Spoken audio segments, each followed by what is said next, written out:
وہ ہے اس کے کلام کی تجلی. ہوں تجلی کلام کہ اللہ تعالیٰ اپنے بندوں سے مخاطب ہے, اپنے بندوں سے گفتگو فرماتا ہے, انہیں اپنے کلام کے شرف سے مشرف فرماتا ہے. صحیح. انہیں وہ نور جو اس کے کلام کا نور ہے, ہوں اپنے اس نور کی تجلی بصورت کلام اپنے بندوں کو عطا فرماتا ہے.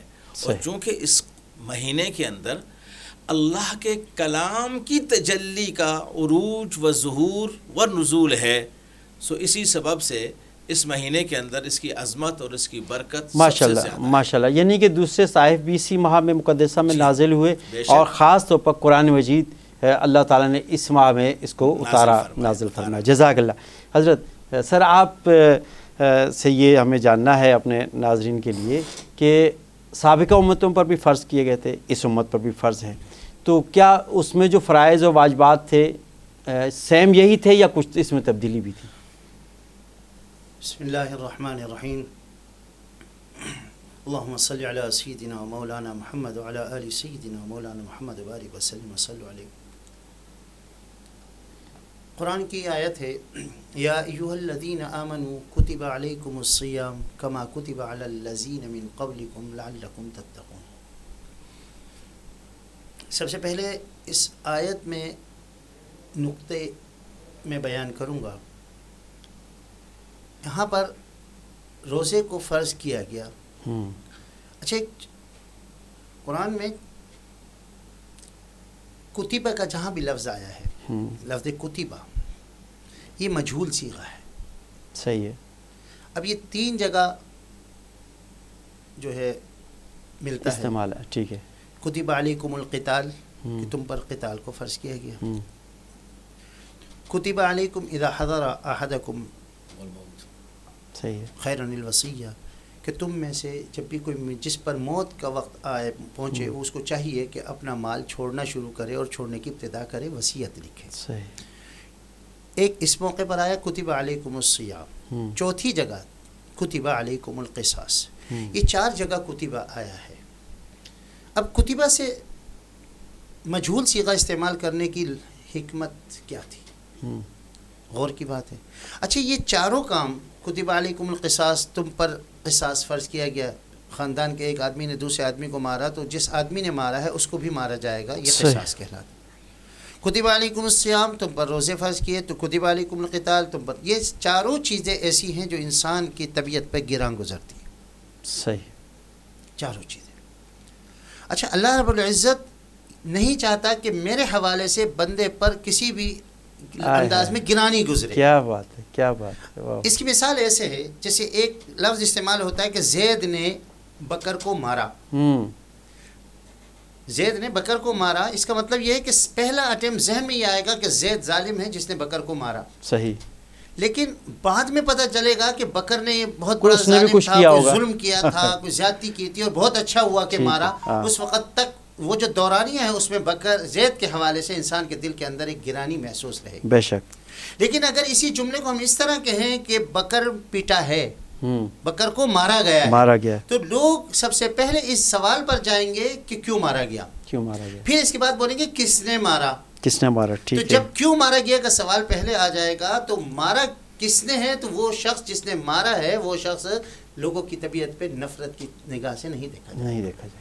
کتب علیکم الصیام, ظاہر سی بات ہے کہ صیام اتنی بڑی نعمت ہے, اتنی بڑی نعمت ہے کہ آدم علیہ السلام سے لے کر حضور علیہ السلام تک تمام امتوں پر, چاہے وہ الہامی ہوں مذاہب ہوں یا غیر الہامی مذاہب ہوں, ان سب پر فرض کیا گیا. واہ سبحان اللہ. اور موجودہ جو ریسرچیں سامنے آ رہی ہیں, ابھی جاپان کے ایک سائنسدان نے جو ریسرچ کر کے بتایا کہ اگر سال میں 25 سے 28 دن اگر کوئی شخص مستقل بھوکا رہے گا تو وہ کینسر کی بیماری سے ختم ہو جائے گا, اور اس ریسرچ پر اس کو انعامت عطا. سبحان اللہ. اب یہ یعنی کتنی بڑی نعمت. اب جب یہ نعمت کا پتہ چلا تو پتہ چلا کتب علیکم الصیام, روزے فرض کیے گئے, پتہ کس نے فرض کیے, تو پتہ اللہ نے. تو اللہ کی ذہن میں جو گرانی تھی وہ ختم ہو. یہی تینوں اور جگہوں پر حکمتیں ہیں. وصیت میں بھی یہی حکمت ہے. قتال میں بھی آپ کو پتہ ہے کہ قتال کا مقصد کیا ہوتا ہے کہ ظلم و جبر کو ختم کرنا. قصاص کا مقصد بھی یہی ہوتا ہے کہ اس جنگ کو طوالت سے روکنا, لمبائی سے روکنا. ورنہ اگر بدلہ نہ لیا جائے, ہاتھ کیا حکمران وقت اور قاضی قضات اگر بدلے نہیں لے کسی پہ ظلم کے, اسلام سے پہلے دیکھیے نا یہ ہوتا تھا, سالہ سال کی لڑائی, سال کی حرب فجار ہے, حرب بسوس ہے, چلتی رہی. تو یہ کتبہ سے اس کا ابتدا ہے. یہ بہت بڑی اس میں دانا نقطہ ہے جو داناؤں نے بیان کیا. میں نے کہا یہ بھی آپ سے شیئر کر دوں. ماشاءاللہ. پھر دوسری بات ہے کتب علیکم الصیام کما کتب علی الذین من قبلکم. اچھا, تمام امتوں پر فرض. سب سے اب کس پر فرض ہے؟ یہود پہ فرض ہے. سنت ابراہیمی میں یہ فرض تھا, ان کو دیا گیا تھا. اسی طرح جو یہود تھے ان پر فرض ہے. عیسائیوں پر ہے. جی عیسائیوں, ان کی جو توریت ہے مختلف قسم کی. لاوین توریت کا 3 باب میں آیت نمبر 26 کہ بھئی 3 مہینے کی, تشری کتاب کا نام ہے تشری, 7ویں مہینے کی 10ویں تاریخ کو وہ روزہ لازمی رکھتے ہیں. اور جی اس کو یوم عاشر کہا جاتا ہے. یوم عاشر 7ویں مہینے کی 10ویں تاریخ کو وہ روک رکھتے ہیں. اس کی کیا وجہ ہے؟ اس کی وجہ یہ ہے وہ اس کو ان کی زبان میں یم کپور کہا جاتا ہے. اچھا, یم کپور مقصد یہ, اس دن آپ نے دیکھا ہوگا کہ ہمارے یہاں مسلمانوں میں بھی یہ چیز مروج ہے کہ ہم بکروں کے صدقے, پیسوں کے ویلے, اسی طرح مرغیوں کے صدقے, تو یہ اس دن مرغی بھی اپنے اوپر سے وارتے ہیں. اور آپ نے دیکھا ہوگا ذرا صاحب جائیں دیکھیں تو وہ یوں وارتے ہیں, وارنے کے بعد اس مرغے کو جلا دیتے ہیں. یہ اس دن انتہائی اپنے سابقہ گناہوں کی معافی مانگتے ہیں اپنے رب تعالیٰ سے. یہ ان کا روزہ ہوتا ہے. اچھا, ان کا اسی طرح ہندو مذہب ہے, اس میں بکرمی جو مہینہ ہے یہ ان کا روزے کا مہینہ ہے. اور اسی طرح ان کے ہاں جو ایک روزہ جو شادی شدہ عورتیں سہاگنیں کہلاتی ہیں ان پر فرض ہے, جس کو کڑوا چوک کا ورت کہتے ہیں. وہ عیسائیوں پر 40 روزے اس وقت فرض تھے. آہستہ آہستہ جب یہ رومن کیتھولکس آئے ہیں, اس کے بعد آرتھوڈاکس آئے ہیں, اس کے بعد پروٹسٹنٹ آئے ہیں, انہوں نے ان روزوں کی جو فرضیت تھی اس کو کم کر دیا. کچھ پیسے دے دلا کے انہوں نے اس روزوں کو کم, لیکن 40 روزے ان پر بھی فرض ہے.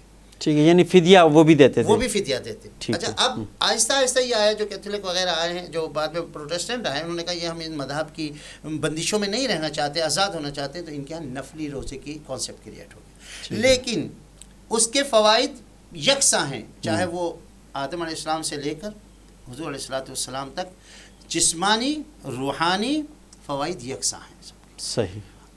اہل نصارہ جو ہیں, اہل یہود جو ہیں, ان کے ہاں ٹائمنگ سیم ہے. کیا ٹائم ہے کہ مغرب کے بعد افطار کریں گے, اور جیسے ہی افطار روکیں گے اس کے بعد سے دوسرے دن کا روزہ شروع ہو جائے گا, یعنی 24 گھنٹے. یہ 24 گھنٹے کا روزہ رکھ رہے ہیں. ٹھیک ہے. اور اہل نصارہ جو ہیں, عیسائی جو ہیں, ان کے ہاں ایک شرط ہے, روزہ اگر رکھو تو لازمی یہ ہے کہ آپ نے منہ نہیں بنانا, شکل نہیں بنانی, یہ نہیں بتانا کہ یار بہت تھک گیا ہوں, آج بڑی پیاس لگ رہی ہے, آج زبان سوکھ گئی, حلق سوکھ گیا.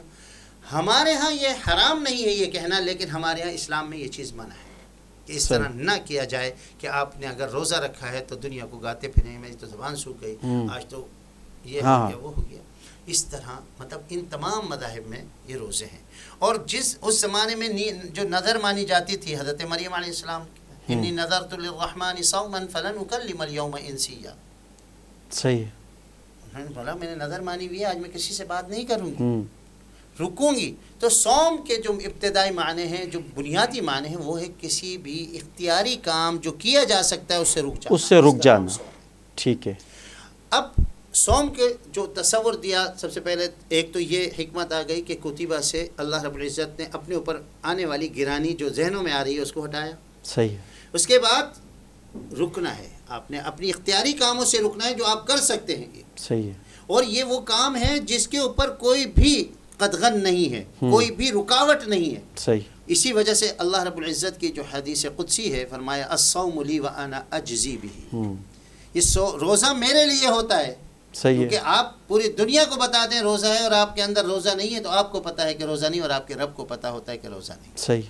ہم کئی جگہوں پر ایسے ہوتے ہیں جہاں پر کوئی دیکھنے والا نہیں ہوتا، کوئی CCTV نہیں ہوتا، کوئی جو ہے نہیں ہوتا، صرف ایک اللہ کی ذات ہوتی ہے، اور ہم اس کے لیے نہ ٹھنڈا پانی پیتے ہیں، نہ گرم کھانا کھاتے ہیں، اور نہ ہی کسی اور لذت سے ہم فائدہ اٹھاتے ہیں۔ صحیح۔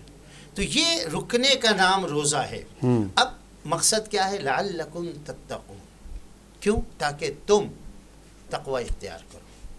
یعنی کہ سب سے اہم بات یہ، یعنی کہ روزہ تو رکھ رہے ہو، بھوکے بھی ہو، پیاسے بھی ہو، لیکن اس کے پیچھے کوئی نہ کوئی مقاصد ہیں۔ مقاصد، تو مقصد واحدہ جو ہے وہ ہے تتقون۔ واہ واہ۔ جب تتقون کا، اب تتقون کیا چیز ہے؟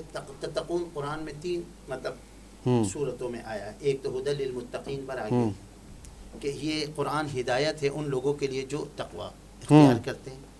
دوسری جگہ آیا اللہ رب العزت نے عمومی انسانوں کو کہا فاتقوا اللہ ما استطعتم، جتنی تمہاری استطاعت ہے اتنا تقوی اختیار کرو۔ صحیح۔ اور تیسری جگہ فرمایا واتقوا اللہ حق تقاتی یا ایھا الذین آمنوا اتقوا اللہ حق تقاتی، اے ایمان والو اتنا تقوی اختیار کرو جتنا تقوی کا حق ہے، جتنا حق ہے۔ حق ہے۔ صحیح۔ تو اب تقوی کا حق کیا ہے؟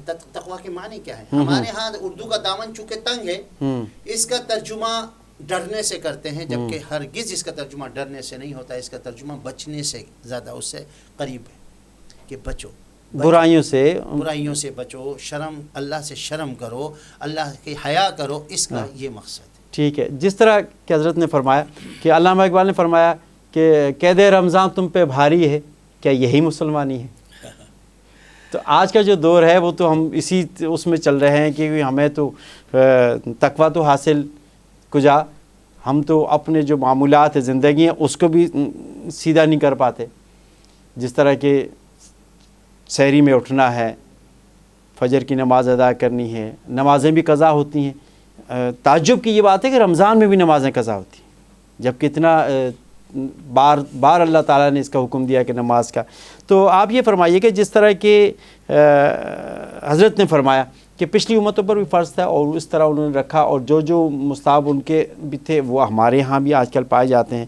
تو جب ہم روزے کی نیت کرتے ہیں وَبِصَوْمِ حَدٍ نَوَيْتُ مِنْ شَهْرِ رمضان، تو یہ صبح جو نیت کرتے ہیں تو اگلے دن کی ہم نیت کر رہے ہوتے ہیں، تو دن تو وہی ہوتا ہے۔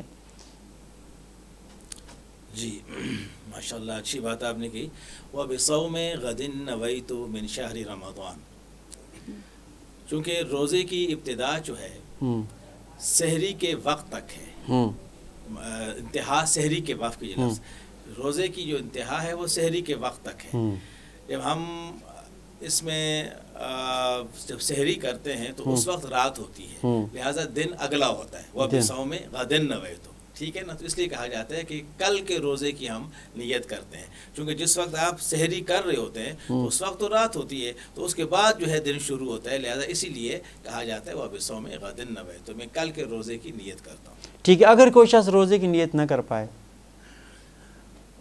اچھا، ایک اس حوالے سے ایک مسکنسیپشن ہے، ذرا میں تصحیح کر معذرت کے ساتھ، یہ جو دعا ہمارے ہاں پیدا کی گئی ہے، ہاں، اس کے یہ کہاں سے آئی، کون لایا، کون سی جگہ سے آئی، آج تک اس کی حوالہ نہیں ملتا۔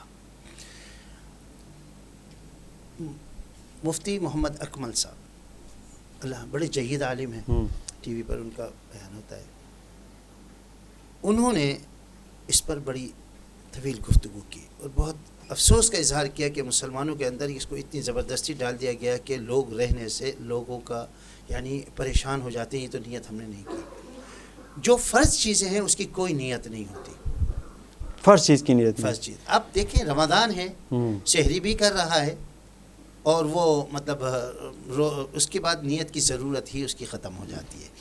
تو یہ نیت کی جو دعا ہے یہ نہ تو حدیث سے ثابت ہے، نہ ہی قرآن سے ثابت ہے، اور نہ ہی فقہا کے کتب سے ثابت ہے۔ یہ اس دور میں کسی نے، اور جیسے حضرت مفتی صاحب نے فرمایا، عربی لحاظ سے اس میں غلطی نکلی، جی کل کی نیت ہے۔ ہمارا دن مغرب کو شروع ہو جاتا ہے، مغرب سے شروع ہوتا ہے، کہنے کا میرا مقصد اس یہی میں تھا، یعنی لفظی غلطی بھی ہے۔ لفظی اچھا، غلطی، پھر بھی ہم سے جب مطلب کسی نے، ہمارے پاس تو ہر بات کا جواب ہوتا ہے پھر نا، جی تو وہ بھی صوم غد نویت، تو روزہ کھلتا ہے مغرب کے بعد، جی ہاں، تو مغرب کے بعد یعنی غد ہو جاتا ہے، ٹھیک ہے۔ یہ جو تو بہرحال یہ کچھ ایسی، لیکن حقیقت یہ ہے، بڑے وثوق سے یہ بات کہہ رہا ہوں، حدیث میں، شریعت میں، فقہا کے ہاں اس دعا کا کوئی تصور یا نیت کے عربی الفاظ کا کوئی تصور نہیں ہے کسی بھی کتاب. بہت سی ایسی اور چیزیں اس ہیں. میں جو اکمل قادری صاحب نے بڑی وضاحت سے پورا پروگرام کیا. عربی میں لفظ ایک ہے اللیل، ایک ہے النہار، یہ دو ہیں، ٹھیک ہے نا. تو لیل وہ ہے جس میں آپ موجود رات ہے، رات ہے. ٹھیک ہے. جب آپ سحری کھا رہے ہیں تو رات ہے. اب جب روزہ آپ جو رکھ رہے ہیں وہ سحری کا رات کا نہیں رکھ رہے، وہ صبح کا رکھیں، دن کا رکھ رہے ہیں. ٹھیک ہے، دن کل ہے. ٹھیک ہے. جزاک اللہ، بہت شکریہ. آپ دونوں باپ کا انشاءاللہ نیکسٹ پروگرام میں دوبارہ ہم اس پہ گفتگو کریں گے. بہت شکریہ، جزاک اللہ. ناظرین، آج کے اس پروگرام میں ہم نے کوشش کی رمضان کی فضیلت کے حوالے سے کہ سابقہ امتوں پر کیا تھا اور موجودہ کیا ہے، اور روزے کی نیت کے بارے میں بہت اچھا امپورٹنٹ کوشچن ریز ہوا. آپ فیصلہ آپ نے کرنا ہے. اپنے میزبان زبیر علوی کو اجازت دیجیے. فی امان اللہ.